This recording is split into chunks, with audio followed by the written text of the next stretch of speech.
Tonight, we're learning that threats that canceled a meeting in Holland are now being investigated by the feds. New tonight, 24 Hour News 8's Barton Dieters went to Holland to talk with police and community leaders about the investigation. Barton? Well, that's right. A meeting between Holland police and minority teens was supposed to foster understanding and harmony. But a threat that is now being investigated by federal authorities caused that forum to be scuttled. But police, public officials, and the organizers representing the youth say they will not be stopped in their quest to improve interaction between police and the public.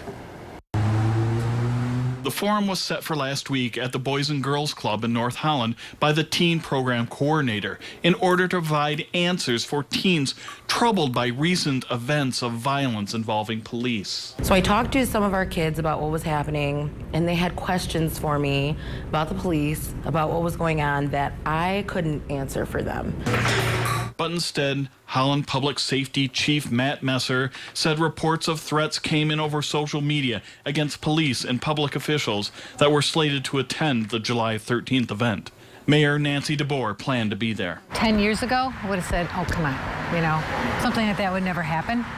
But in today's world, I just don't feel like you can say that anymore. The mayor said they are waiting until they get the okay from law enforcement before rescheduling.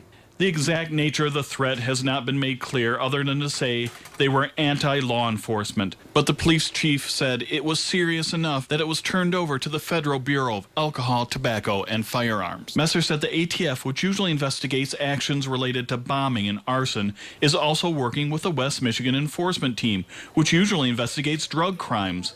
But they are working on the case because they are familiar with the potential suspects. It is being determined what, if any, charges will be brought forward.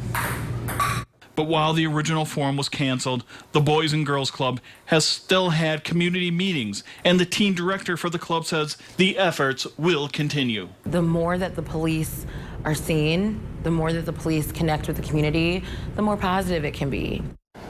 Well, just a little while ago, I received a statement from the City of Holland's Human Relations Department pointing out that the cancellation was a joint decision by all involved.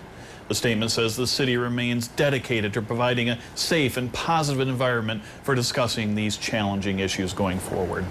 In studio control, Barton Dieters, 24 Hour News 8.